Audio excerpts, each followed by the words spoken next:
Yang ke-19, bagaimana sikap kita terhadap mereka yang berdosa? Saya bacakan Galatia 6 ayat 1.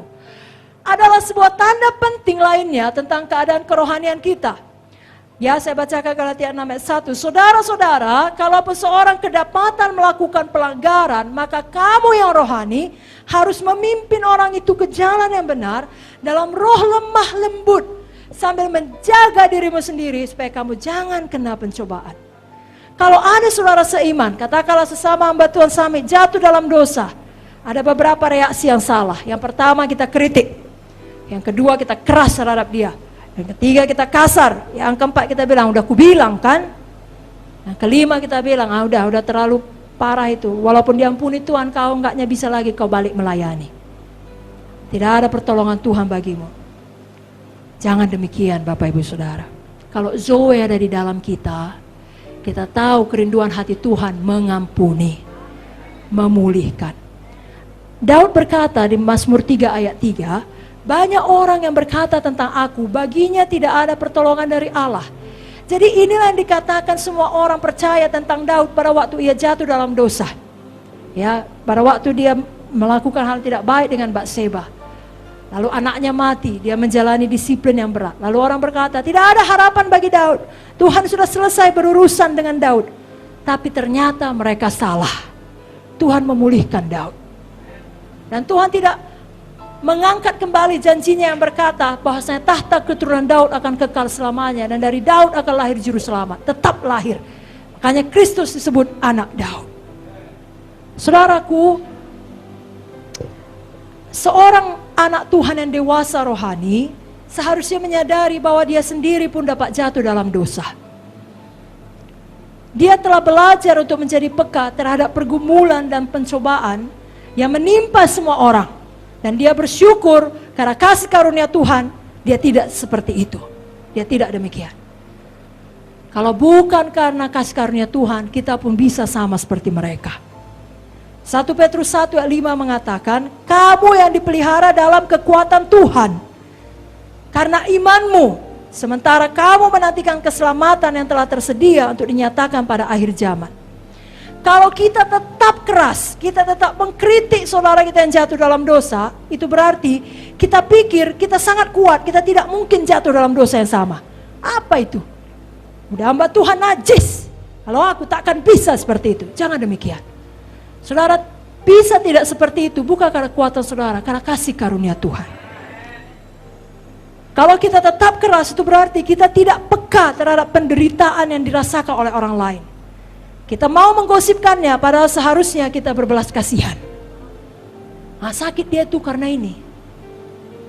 Begini dibuatnya, makanya itu menimpa dia. Nggak ada baiknya, itu bukan Zoe.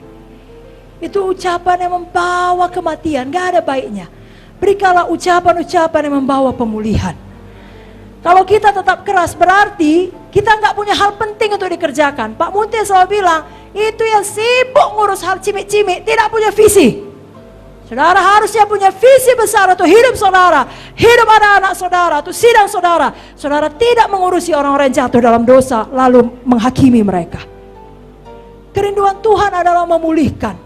Bila kita termasuk orang yang cepat sekali menghakimi, kita perlu bertobat sungguh-sungguh. Itu bukan hatinya Tuhan.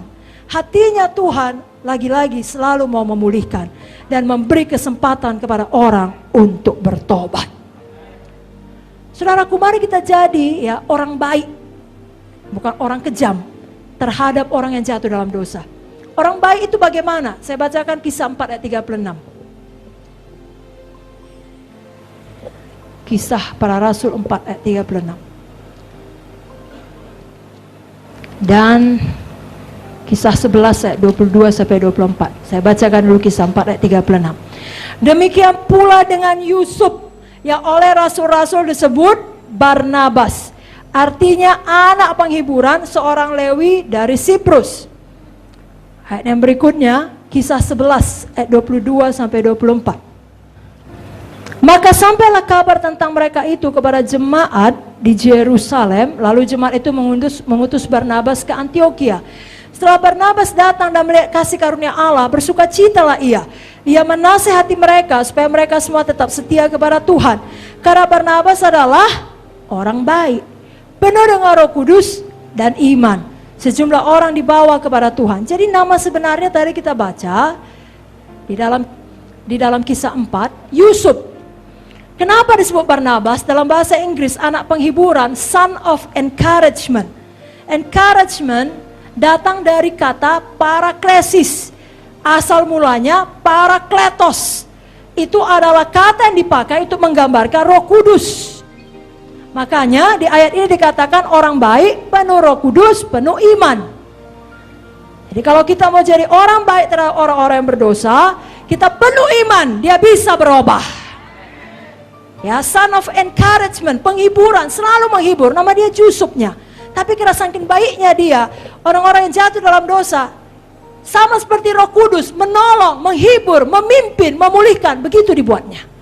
Lalu rasul-rasul bilang, gak cocok namamu Yusuf lagi, Barnabas lah namamu, anak penghiburan, son of encouragement, seperti yang dilakukan oleh Roh Kudus. Kau penuh iman, kau orang baik. Haleluya. Tapi besar kali dosanya, bagaimana dia dipulihkan? Bisa, Tuhan pun berkata dia mengampuni, kita pun mengampuni, bahkan 7 kali 70 kali. Amin saudara. Saya bacakan satu ayat lagi mengenai 2 Korintus pasal yang kedua. Ini perikopnya ya, mulai dari ayat 5, harus diampuni apa Bapak Ibu Saudara? Harus diampuni orang yang bersalah. 2 Korintus 2, saya langsung sampai ke ayat yang ke-7. Sehingga kamu sebaliknya harus mengampuni dia dan menghibur dia, supaya ia jangan binasa oleh kesedihan terlampau berat. Saya percaya khususnya ini berlaku untuk hamba-hamba Tuhan. Katakanlah seperti kita di summit ini, yang sebenarnya sudah tahu banyak firman. Ya, tapi ada satu ketika di mana kita membuat pilihan yang salah, kita jatuh dalam satu dosa yang sangat fatal. Firman Tuhan mengajarkan kepada kita yang lain, sudah cukup teguran yang keras, ampuni dia, jangan dia binasa oleh kesedihannya. Karena tingkatannya tidak lagi jemaat biasa, dia pun sudah tidak tahan. Sudah mengerti? Justru kita harus ampuni dia dan kita berdoa dia dipulihkan oleh Tuhan. Sekali lagi, kalau sikap kita selama ini sangat keras dan bukan maksud kita jahat, kita pikir memang begitulah seharusnya. Tapi malam ini kita terima terang yang baru. Kita terima pewahyuan. Saya berdoa Roh Kudus menolong kita mempraktekkannya. Haleluya.